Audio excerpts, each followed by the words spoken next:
আজকে আমরা বানাবো হাক্কা নুডলস। প্রথমে নুডলসটাকে 4-5 মিনিট সিদ্ধ করে নেব। সিদ্ধ হয়ে যাওয়ার পরে নুডলসটাকে কিছুটা তেল মাখিয়ে 3-4 মিনিট রেখে দেব।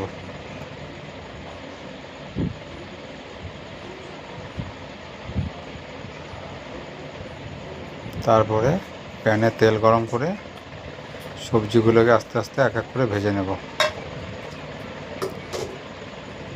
প্রথমে ক্যাপসিকাম আর গাজরটাকে ভেজে নেব।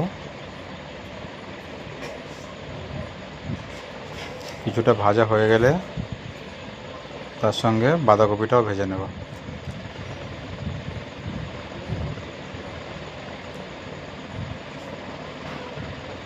বাঁধাকপিটা কিছুটা ভাজা হয়ে গেলে সঙ্গে কুচানো পেঁয়াজটা অ্যাড করে নেব।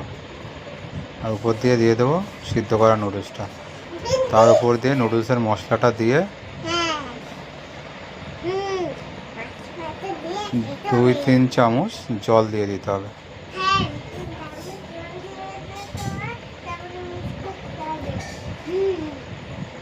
তারপরে নুডলসটাকে ভালো করে হাই ফ্লেমে ফ্রাই করতে হবে।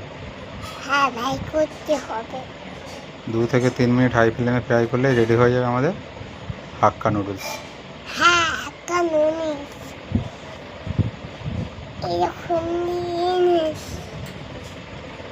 দেখো রেডি হয়ে গেল আমাদের আজকের রেসিপি হাক্কা নুডলস।